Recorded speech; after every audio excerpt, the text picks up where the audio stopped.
Welcome to an out there adventure in gaming with your good buddies over at ARG Presents. I'm your pal, Amigo Aaron, joined by a man who continuously makes an ace of himself every time I see him. It's the Brent.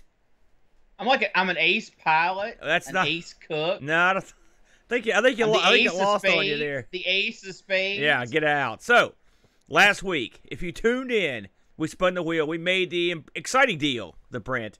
This week, we're going to go back. We're going to get in our rocket ship and fly back to a friendly planet. It's the planet they call, bam, the Jupiter Ace, Brent. Yes. Now, we had a look at the old Ace. Gosh, how long has it been? It's been way back there, the Brent. We played a couple, well, I wouldn't say they were a couple winners, but we did have a good time playing with the Jupiter Ace. And once again, on the Retro Rewind last week, we spun it up. And so, once again, we're going to kick back into the Jupiter Ace. Now, Brent, do you remember anything about the Jupiter Ace episode we did so long ago? Yeah, I remember the first Jupiter Ace episode. I wished I was dead. What? But not because of the Jupiter Ace in any capacity, but just because I was so incredibly ill. Yeah. This time through the Jupiter Ace, I'm feeling much more spry, and I have a greater appreciation to those that have worked on the Jupiter Ace and continue to work on the Jupiter Ace. Because let me tell you something. When they decided to use Forth as the programming language for the Jupiter Ace, that was a bold, and I guess ultimately bad move. I've tried to look into how Forth works as a programming language. Holy cow, incredibly complicated. Yeah, let's get into a little bit of the nitty gritty here to explain exactly what Forth is. By the way, just for the record, if you want to go back and catch that original Jupiter Ace episode, that was way back, Brennan, episode 91. That was October 27th of 2019. I remember this because I was wearing a hockey mask, and for whatever reason, you were wearing a shower curtain. So I don't know what that... I've never understood what that was all about. I don't ask. So, the Jupiter Ace, a little computer released in September of '82, Brent, in the UK.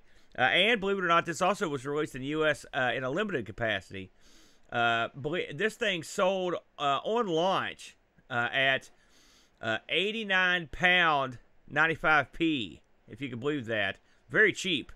And in the U.S., it was going for $149. So this was an inexpensive computer along the lines of a ZX81, for example.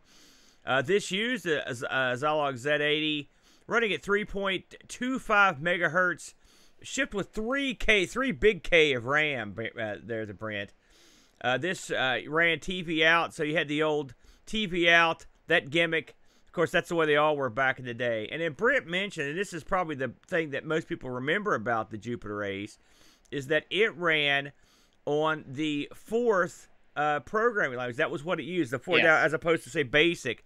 Now, the Jupiter Ace folks thought this would be a huge boon because the Forth was considered a more high-end language than BASIC was at the time.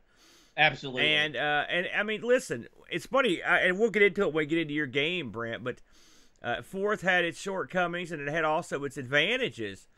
But this was basically your very low-end early PC. It had the kind of chiclet style keyboard. It's got a clean look with a all white plastic case with the kind of brownish black keys. Having not ever seen one of these in person, I've not got the pleasure of actually punching the keys on it. But don't you think it's a decent looking little machine, Brent? Sure. Yeah. I think it is. The problem with the Jupiter Ace, and I think we even went over this some in our previous episode, is it was coming out at a time when computers were starting to migrate away from being the hobbyist machine and into the I want to use a computer for something useful machine. Mm-hmm. With be it games, be it accounting stuff, whatever. And the Ace was still trying to get. I mean, that's why they ran Forth. Forth in the right hands is a very fast and very powerful programming language. It said 10 times faster than BASIC. That's the pitch. Yeah. You know. Yeah. Which that's That's probably. I mean, I don't know, but I mean, it depends on what you're doing. Right. But that's not completely true. But anyway, it's a very compact language, and it's very versatile.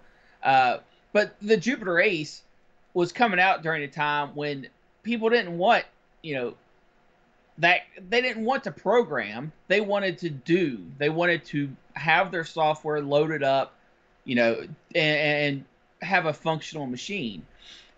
And the price, even though 89 pounds sounds ridiculously cheap, and it was. This is in a time when that was not unheard of. And in fact, the Jupiter Ace was more expensive than some of the other things in the market. By a fraction. And it didn't. It only came out with 2K of RAM. 3.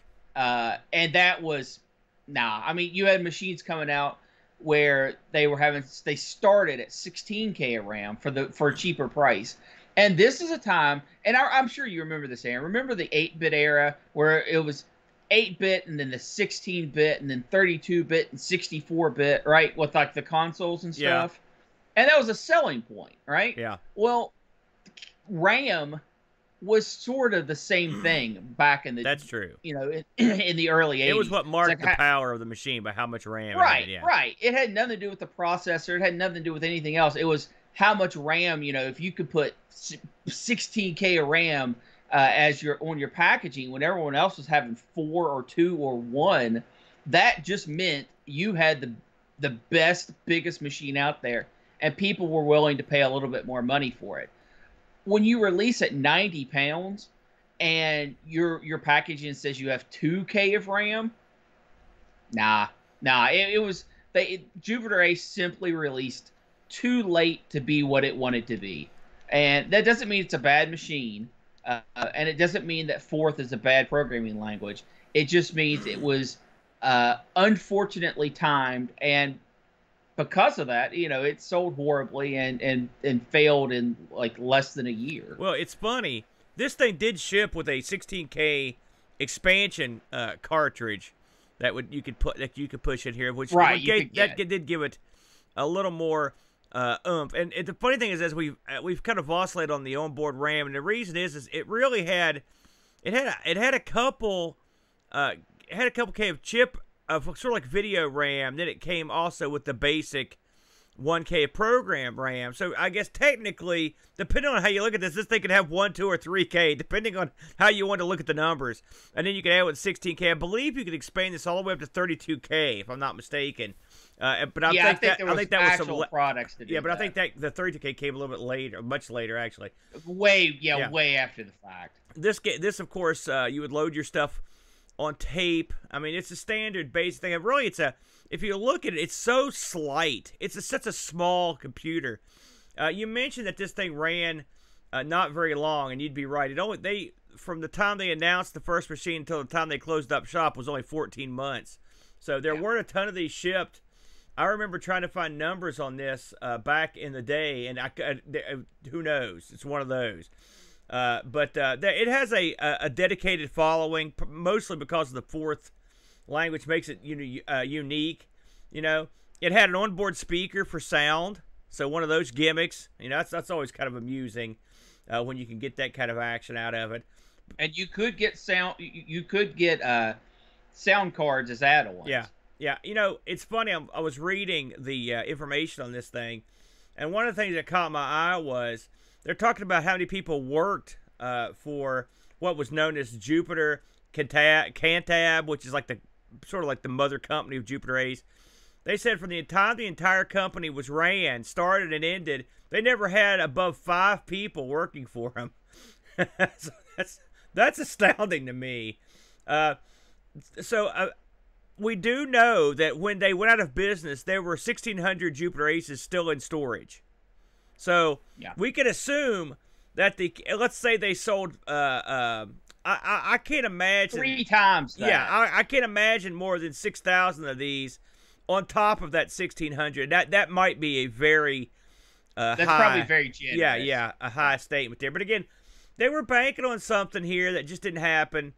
And it is what it is. But I do the Forth programming language does give this thing a lot of notoriety, if anything else. And One of the programs we were playing today actually sort of it dovetails nicely with talking about the fourth, because there was a blog written about it. I'll let you get into it. I don't want to steal your thunder. Yeah, I'll get into that. So, with all that said, the first time we played this, Brent, we actually played 2 games, Jumpman and a game called Attic Raid. Now, Jumpman was the game I picked, and Jumpman was not that good, to be honest with you. And then it was okay. But it was not good, but it was okay. You'll recall that Jumpman he could jump just 1 pixel more than he needed to do everything in the game. Very difficult game. And Brent, the game you picked was an Attic Attack ripoff, but it was pretty good, as I recall. So it was sort of a hot and cold. We'll see how we do this time around, Brent. I'll go ahead and lead the charge this week. And I'll be honest with you, I had to look around. You know, this is just like other computers this era. There's lots of Space Invaders knockoffs and stuff like that. But I was trying to find something that was just a little bit different. And, of course, we've never played any of these games, so there was no worries about that. I went with a game called Owler. That's Owler. Owler. Published by an outfit called Callisto Software. Released in '83. And it was authored by Neil and John Talbot. Here's the funny thing about Owler. I mentioned that I picked Jumpman last show. I had no idea until I was doing the information for this. Jumpman was published by Callisto Software, released a year later, and authored by the exact same 2 guys. So for whatever reason, these 2 gentlemen have a draw for me that I can't explain. And Brent told me that this is the only 2 games they ever did on the Jupiter. So there you go. I was pulled in. This one was a 19K load cassette, obviously, because that's really the only way you can load stuff, and it was a 1-player game. So, what is Owler? Okay, now this is going to sound weird, everybody, but this is a game. So, the game's object is to guess a 5-letter word. Okay, seems simple, right? Well, no, because this is an action game. If you can believe it. I will say I've never seen a game like this anywhere else. I will say that. So, you play the Owler. Your job is to carry letters that are in the shape of eggs from the bottom of the screen up to one of 5 top platforms. Okay, you fly it up there by carrying it in your talons. When you get it to the top of the screen, you release it. You drop it into these slots. Now, the letter you drop in there will either be the correct letter for that slot. It will be the incorrect letter for the slot. And if it's incorrect, an arrow will appear pointing left or right. Okay, that means, so for example, if I were to drop the letter D at the top of the screen, and the actual letter they wanted was A, it would point to the left. That meant the letter was more that way in the alphabet. Before right? It, yeah. Right. And if it was, say, the letter they wanted was a Z, it would point to the right. That meant you had ways to go. If you got the letter right, you would get a check mark. Okay, and you would drop. You're good to go there. You don't have to worry about that one. This continues until you have completed the puzzle, right? Or you are killed. Now you're probably thinking to yourself, Aaron, you handsome devil, how could you possibly die in a game where you just walk carrying eggs up around? Well, there's a gremlin, of course. There's always a gremlin involved in these things. And the gremlin just sort of meanders around between the egg nests at the bottom of the screen and where you drop the eggs at the top. And so you have to sort of negotiate your way around him to drop the letters in. That's pretty much the game. Now, one thing I remembered from when we played stuff on the Jupiter before is that, of course, the keyboard is a lot different than like your American standard keyboard. Okay, so the controls on this are up is B. Now, think about this on your modern keyboard. Up is B, down is M, left is Z, right is C. And then you also have to have you have to have a letter to pick up an egg, which is N, and you've got to have a letter to drop an egg, X. So you're talking, that's 6 different keyboard buttons that you've got to keep track of. Now, I was very fortunate, the Brent, and I'll be interested to see, to hear your take on how you did this. I have the good old-fashioned Mister here, and the Mister supports the Jupiter Ace. The Mister supports my gamepad, and the Mister supports remapping of keys to said gamepad. And so I remapped the heck out of these keys, because I tried playing this without the key, and it was impossible. I had no luck at all trying to get anywhere. And I will say, this game is not easy. It's not an easy game. It's frustratingly difficult, in fact. And part of it is the control of your owl it's not the best. Okay, I mean, it is what it is. It's not the best. And the gremlin, it just sort of randomly jerks around, and so he'll get you. And he's fast too. He's a lot faster than you are. And so ultimately, anytime I was making any sort of headway on trying to figure out a word, I got killed. I never successfully spelled a full word. I did come close. I came close. And if I was recording that game, you would have heard a stream of obscenities that would have traveled back in time to when the Jupiter Ace was released, because I was furious. I was only 1 letter away from getting this. And by the way, just because you can't guess, this isn't like Jeopardy where you can get 3 of the letters and just sort of guess what the answer is. You can't. You've got to have them all. I think he means Wheel of Fortune. Yeah. Because it's absolutely nothing like Jeopardy. Well, I'm thinking, remember the old Jeopardy PC game? You could sort of type in the answer. That's what I was thinking. But yeah, you're right. Wheel of Fortune. So, I will say, I think this is an original idea. I kind of like this idea for this would actually be a pretty decent idea for like an educational title. You know, but you would absolutely have to change the difficulty. Something else I want to get into is the fact that the owl looks good. He almost looks like he's right out of Phoenix. But the motion of his wings is good. He looks good. The eggs look good. I'd say the graphics in this are quite nice. The little nest where the eggs set is good. The letters are clearly visible. The gremlin looks like one of the tiny aliens in like Gorf, in the Space Invader stage. He just kind of bebops around. He's the least attractive member of the bunch here. But I liked it. I thought it was a pretty fun game. It's just incredibly hard. And then being incredibly hard sort of hosed you. I should also mention when you start the game, it spells out Owler in a nice cursive, really written title screen, which is pretty cool. Not something you see every day. So clearly the guys that put this together had some clue what they were doing, because it's a good looking. It looks nice. Brent, what were your thoughts on Owler? So you're saying to me you like this game? No, I'm saying I want your exact words were I like. I like the game as an idea, but it's too hard. So I mean, it's not fun because it's so hard. That's what I'm saying. Let's go over the positives of Owler. All right. Okay. The controls are actually the key placements. Yeah. Are not the worst. They're really not.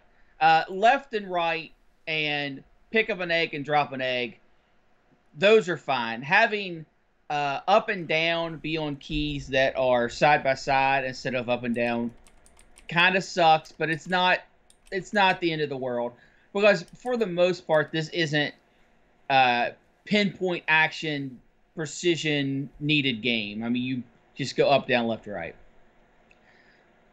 The owl animation, incredible. The flapping wings, you can actually tell the talons are talons.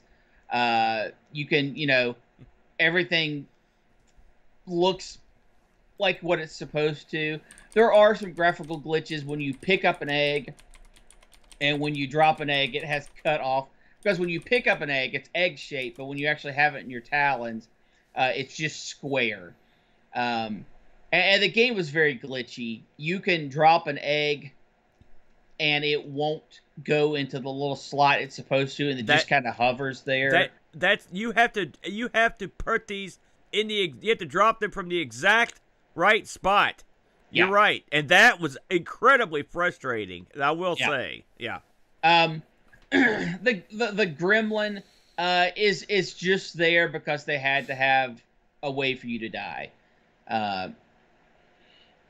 Past that, and those are all fine things. This game was garbage, absolute garbage. The letters that you need are not always available. You have 5 letters that you can pick up, and it's not like it has the letters you need to spell the word, and then you just pick those up. No. There will be times when all the letters at the bottom of the screen are letters you don't need. That's true. And then they will randomly change, which is even worse because you'll have you'll be going down to get a letter that you think, okay, I've narrowed it down. It's probably one of these letters, and you pick it up, and it will change in your talons. Even after you've already picked it up, the letter can still change on you. So there is no fun to be had in this game. It is so frustrating to think that you need this letter, or you're pretty sure you've got it narrowed down to this, and the letter just never appears. So you're picking up letters and just dropping them other places just to kind of fill out your stuff. There is no fun in this. There is no fun. The challenge is having the patience not to pick up your Jupiter Ace and throw it across the room.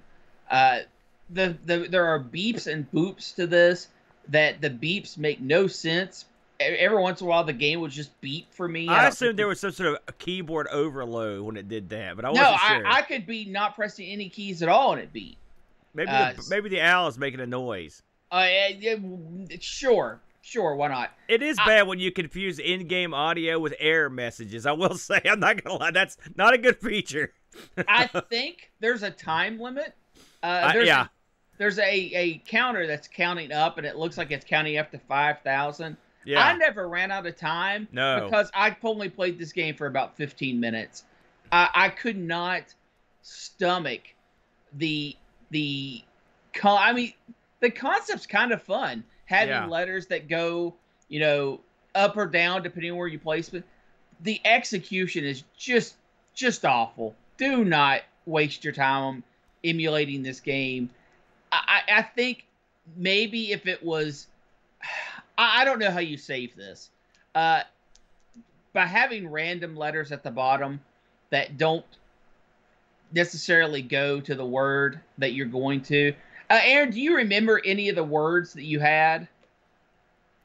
I don't. I know in the video the word is ready. Ready, yeah. The word I had was sheen, right? Yeah. Having 2 letters that are the same, and you've got to have them randomly appear. I didn't know what the word was, but I knew I had it pretty narrowed down that it was EE, and E's just never appeared. They absolutely never appeared. So what fun is that? Well, most of the time I didn't get to a point where you could even sort of ascertain what the letter was.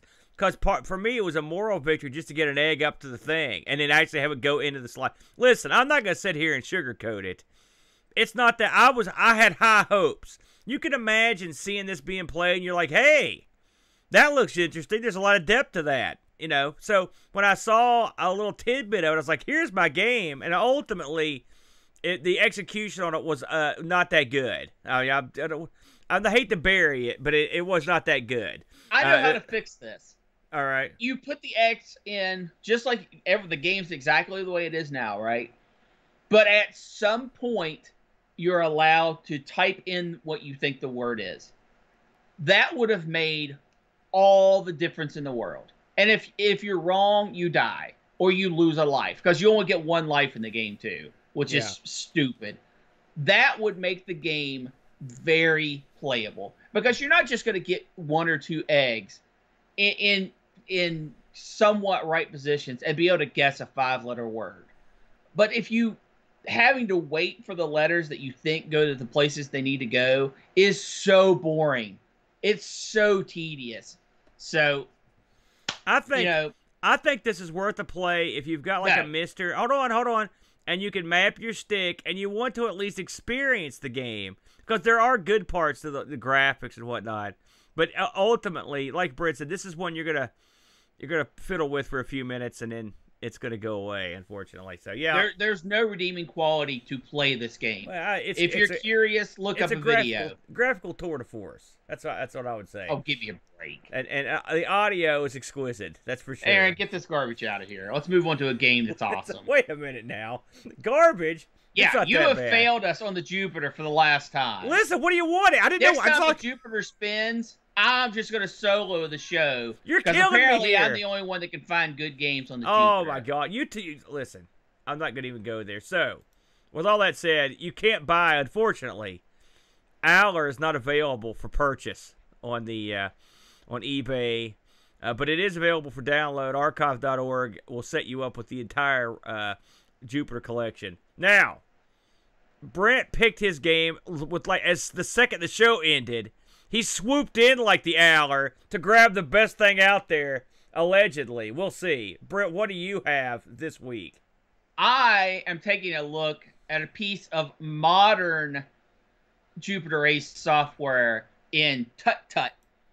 Tut Tut has a very interesting story.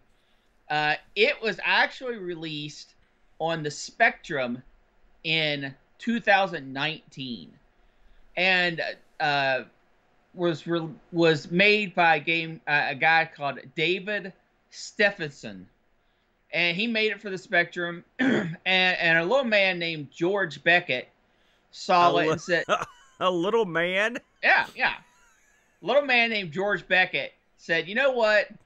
I'm going to port that to the Jupiter Ace, because the ZX Spectrum and the Jupiter Ace, especially the ZX81, very similar looking and machines, right?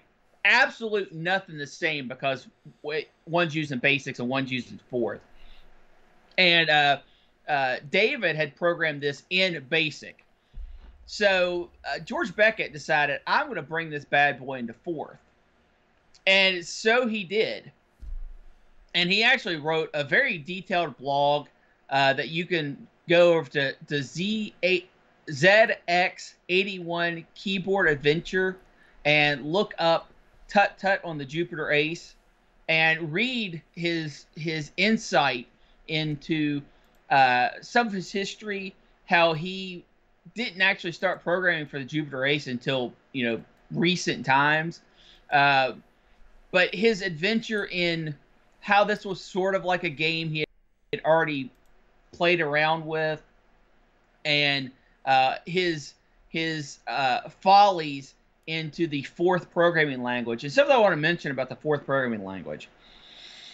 It's a stack system, and you have to start at the very bottom, and it builds the program up kind of like a pyramid, right?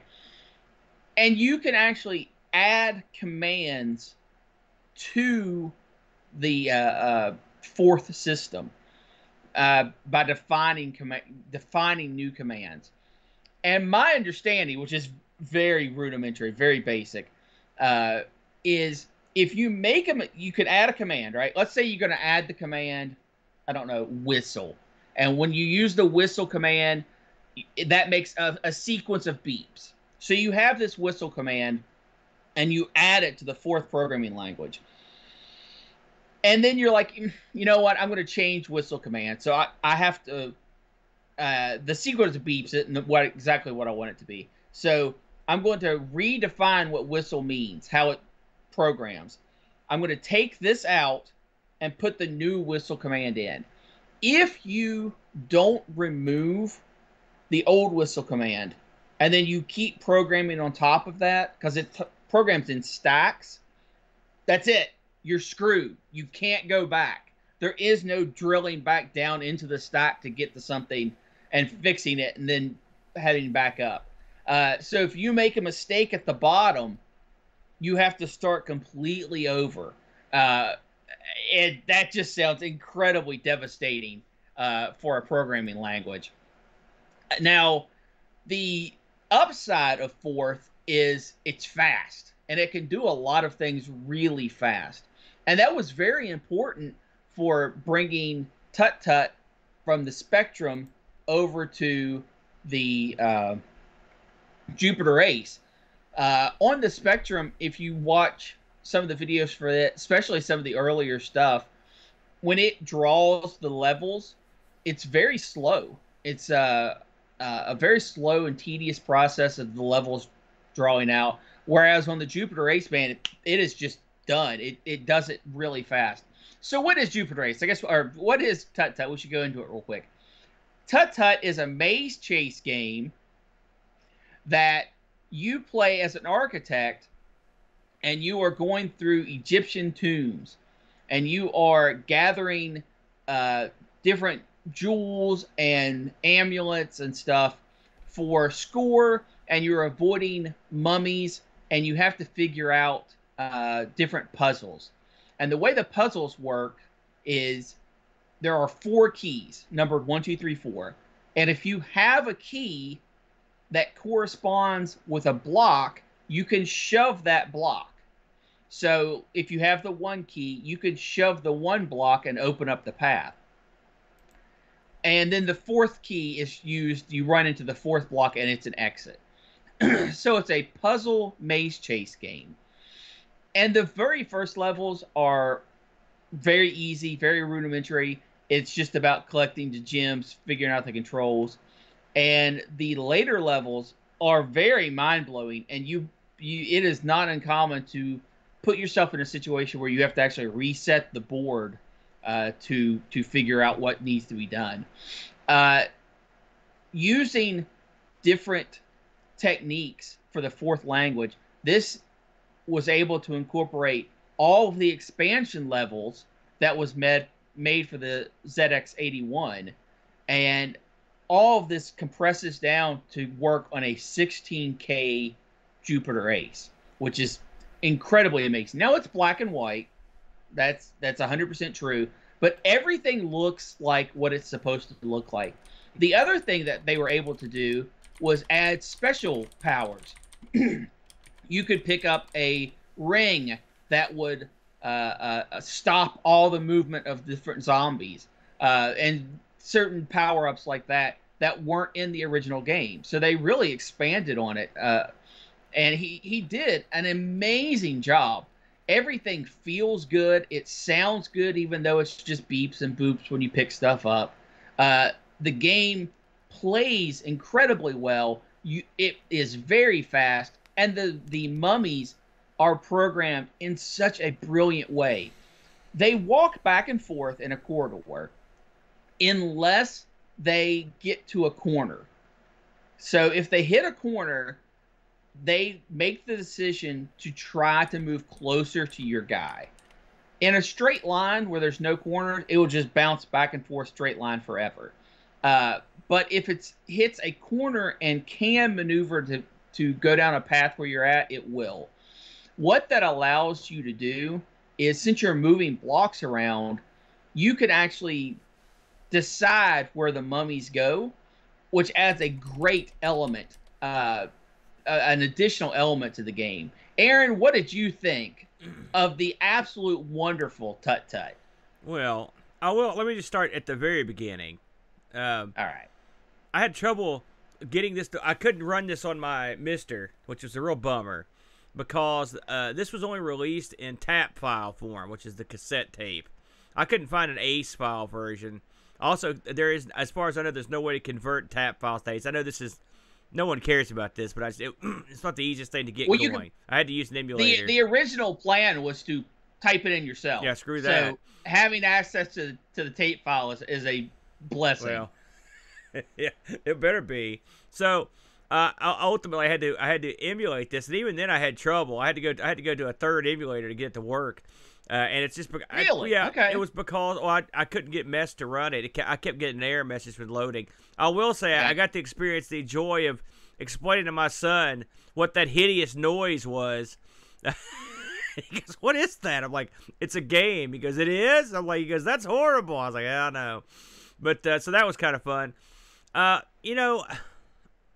This is a game that is it's one of those games you think. I'm sure I've played something like it in the past. You know what I mean? But Oh I can't yeah. put my finger on it. It's the old timing, avoid avoid the pathing of the mummies. Now it does Right. get more complex. I'm not gonna say I got mega far into this because I actually found this to be fairly difficult, if I'm honest. Well, but you have unlimited lives. Right, but still, I mean, that doesn't mean you're any better at it, and it does it doesn't like start you over when you die, which is good. Right. You know? You get to maintain your Right. your progress in the level. In some ways, we covered a game on R. Sinclair for the ZX Next called Speed, and Speed could learn a few lessons about pathing from this game, because the mummies in this part of the game is the predictability of their path, and that's what makes the game work. And so when you don't have that, which Speed had, I thought Speed had some like pathing issues with the enemies that made it when you make them that random, it basically negates some of the game. So like if these guys were totally random, you'd be boned. Oh yeah. Now the funny thing it about would this be no game is fun. you could get yourself to a point where you're boned, and then like you just have to sit there and wait for the boning because you're at the end of you a can long reset the level. right. But I know I'm saying I'm not mean permanently. I mean just like it's one of those games where you can get yourself down a long corridor and you got greedy, and then Oh yeah. and then you just wait for the mummy to come get you because there's nowhere to go. You're like, no crap, here he comes. It's neat that this game got released so recently. I like the idea. I read, in fact, we're looking, the gameplay footage, if you're watching the video, is George Beckett's actually uploaded this. He's uploaded I think he's had 3 revisions of the game, and he always uploads a video of the newest revision, which is what we're looking at. And since he's the one that did it, I thought that was kind of cool. So, I mean, yeah, I thought it was a fun game. Once I got it working, I mean, it's a world beater. No, it's not as well. I don't know. It's a better game than Owler. That's for darn sure. And the fact that he used Fourth, the blog is a must read because he goes over some of the. I mean, much like Brent went into, he goes over some of the differences and some of the challenges of converting this over, and it's interesting for people like us. And we're never going to program in Fourth. Yeah. That's the last grade we were in before we went to work at the coal mines. So we don't know, but it's interesting to get a little idea of why people thought Fourth was so good. You're mentioning of the speed of the actual drawing of the screen.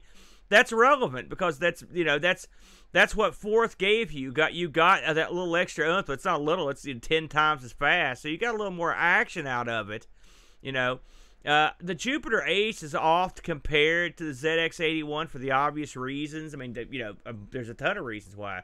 And you can compare this straight up with the ZX81 port of the game, and I think it stands up quite nicely. And so Yeah. I would go on the assumption that if someone had the programming prowess of to work in Fourth, at a high level, I wouldn't be surprised if some pretty decent stuff could be churned out with it. It's just that there's, I know from talking to some of my friends that the programming language of Fourth was more popular in certain countries in Europe than it was in others. Like so, because that's what they did in school or whatever. So it's something there are some places where it's funny talking to some people in Discord how different areas of Europe really had sort of different. They were taught different stuff, or they had different like home. Some places had their own like custom, country-based languages that they use. So it's interesting, but I doubt there's a whole lot of people programming Fourth these days. So this is sort of maybe one of the last games we ever see released for the Jupiter Ace. But it's neat that someone's still programming on it in 2020. I enjoy that. But overall, I like it. Something that needs to be stated, because obviously Beckett did an incredible job bringing this over the Fourth, but you also need to give incredible props to David Stephenson, because the board design for these levels are top tier. They didn't just hit random and let it go about its day. It's all about the design. If they didn't have well designed, they would work. There'd be no game. Right. And I mean, it is really fun and very satisfying to figure out a level. To say, okay, I know what I need to do now. And it's still challenging, even that once you know what you need to do, to maneuver around the mummies and guide the mummies to go where you want them to go. Now, some of the levels you can just brute force, just run down to the end of the hallway, get the key, die, but now you've got the key so you can advance farther. But a lot of the levels later on, you really have to do precision work to make it happen. I enjoyed this game literally on every level except for sound design, which it's beeps and boops. What are you gonna do? I was gonna say. And it has little tunes, but I really, really enjoyed this game. It's been a long time since I appreciated so much from a game that had so little to work with. The little men are animated. The little zombies are animated. The boards using different tile sets feel like tombs and dirt. You don't actually dig through; you just follow paths. Yeah. But the speed.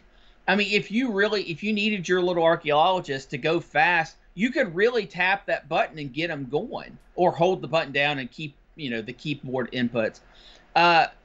I really felt this hit on pretty much every positive element of game design, and I highly, highly suggest that you check it out.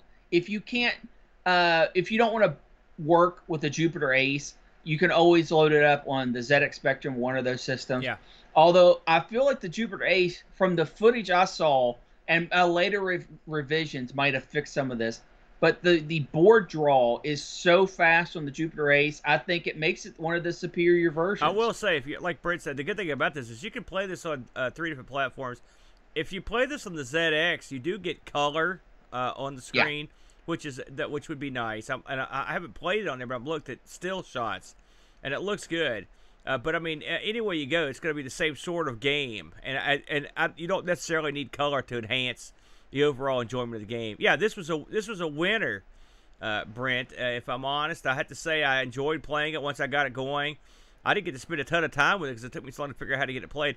I would like to see someone convert this to something I could put on the Mister, and maybe someone who is clever enough to figure that out can do it. But like I said, it was beyond my abilities. But absolutely emulating it was fine. And the Jupiter, it's funny. I will say, the guy that put this down, George, if you look at the page where he launched this, he gives you full loading instructions stuff, which help because if you're like us and it's not like we use a Jupiter every day. I needed that stuff to learn how to load it off cassette because it's real simple. Load, tut tut, tut tut. That's pretty much all there is to it. So it's not that difficult, but still, it changes. The Jupiter's unforgiving. If you make one little mistake, it gets mad and bad things happen. And the funny thing is, at least in emulation, if like, for example, you have to load tut tut in caps, and so one of my shift buttons was not a shift, and one was. And so whenever you make that mistake, I couldn't figure out how to back up and fix anything. I was just like, well, I'm screwed. Reset. So it was a long and tedious process of trying to reset this sucker. So Brent, just in closing, I want to talk about. I looked up a couple things on the Ace, just in case you want to. Because man, I've been sorely tempted to pick one of these up just because I think that I really just like the look of it. And much like the ZX81, the simplicity of it. And what you buy is so staggering. It's just that these things were shipped out. This is back when this was the great savage frontier of PC ownership. And this little tiny device was your entry point into the world of programming and gaming and everything else. It's something you can't in a day like today where they literally every new consumer computer or console holds your hand and helps you along like you're a doddling old grandmother down the path. These machines gave you nothing, and you liked it. You had to figure it out yourself, brother. And so there's an appeal to that to me. I looked up some prices on these. Jupiter Aces actually go for a pretty good penny, the Brent. And I saw these things going for around the $500 mark many times. Get this. there's a very rare version of the Jupiter Ace. This was the last release of like the sort of like the sequel, the Jupiter Ace 4000. You know it's good if it's 4000. Check this out. There's a guy selling one of these right now. There were, according to the eBay listing, there were only 800 of these built on Earth. Right? If you would like to bid on a very rare boxed Jupiter Ace 4000, get to your eBay, brother. Drop down $1,000 on this thing. This thing's got a ton of bids too, so it's going to go to the moon, and it's going to make big money. But it is a rare item, and if you've got the bucks, and if you get this, give me a call, and because I'm going to come over to I'm coming over to your house to check this sucker out. But yes, the Jupiter Ace, it was a fun thing to revisit. I had a good time, even with the Owler. Such a goofy concept. Yeah, I mean, come on, you got to admit the concept. Who thought of that? It's just so far out there. That's what I liked about it. I like stuff that's out there. Speaking of stuff that's out there, the Brent, you know what it's time for. It's time for another poor transition into the wheel. Here we go. Here we go. That was really bad. This week, the Brent, we only had to change one thing. We added another Retro Rewind piece.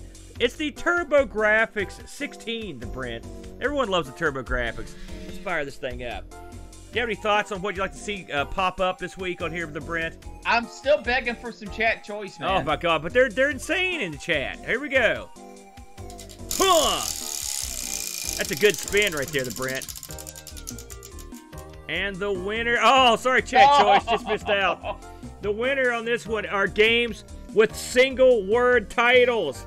This was one of your old pieces, the Brent, that we stuck back on here. What do you think about games with single-word titles? This has came up once before. What do you think? I think there's a lot of fun choices out there.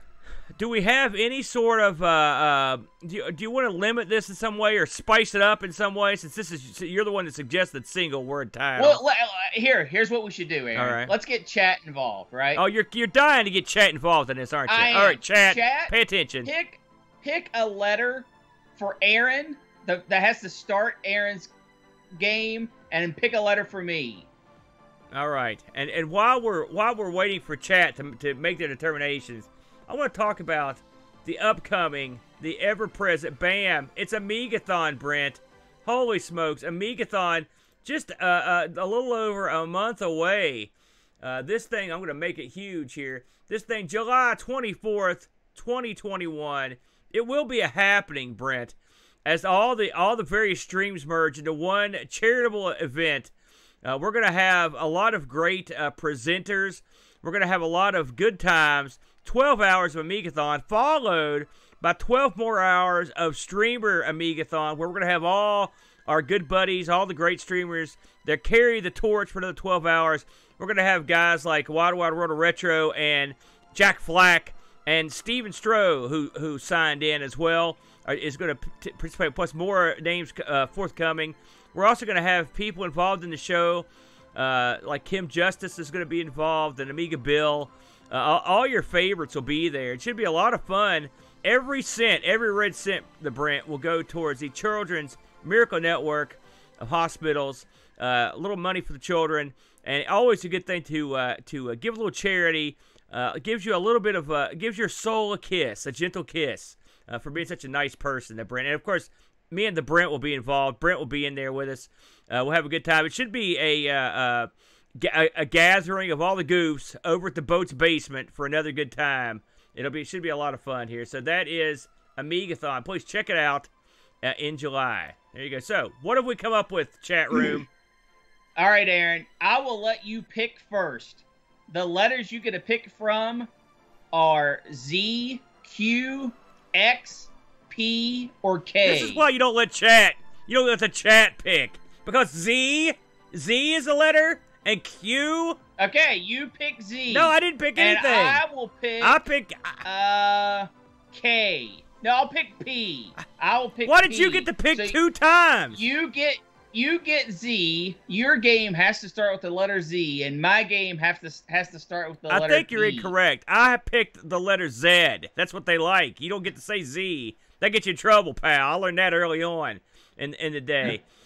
All right, so fair enough. Next week, we'll be playing one-word games that I have to pick from the the huge library of games that start with a Z.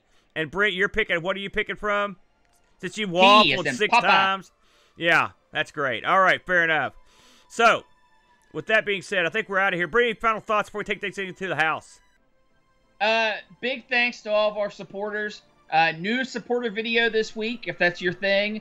And I guess we'll see everyone next week. All right, guys. Enjoy your Father's Day. We'll see you next time. Oh, yeah. Happy Father's, Happy Father's for all Day. the fathers out there. Hey, thanks for joining us today. We really hope you enjoyed the show. Hello to our YouTube subscribers and our Twitch followers. Special thanks to Duncan Styles for our effective graphics and BartBit for our amazing music. Would you like to help keep ARG spinning for as little as $1 a month? You can do so at our Patreon at patreon.com/ARG Presents. Just like these incredible folks: Mr. B, Xenon K9, Jerry Dennington, John Dykeman, Hermsky, Retroalgae, Andy Jones, Dave Velociraptor, Andy Craig, Rob Flack O'Hara, Jason Warnes, Mitsuyama, Chris Foles, Bernhard Lucas, Steve Rasmussen, Frodo NL, The Slow Norris, John Schaller, Gary Heather, Terry Howard, Anthony Jarvis, Olaf Hope, Rollo Roshi, David Terrace, Super Tech Boy, and Graham W. Vetke. Don't want to explain another credit card bill? That's okay too. Just leave us a positive review on Spotify or Apple iTunes. Have an idea for a wheel piece? Send it to us at argpresents@mail.com. You can enjoy us live every Sunday at 10 a.m. EST on Twitch. Hope to see you there.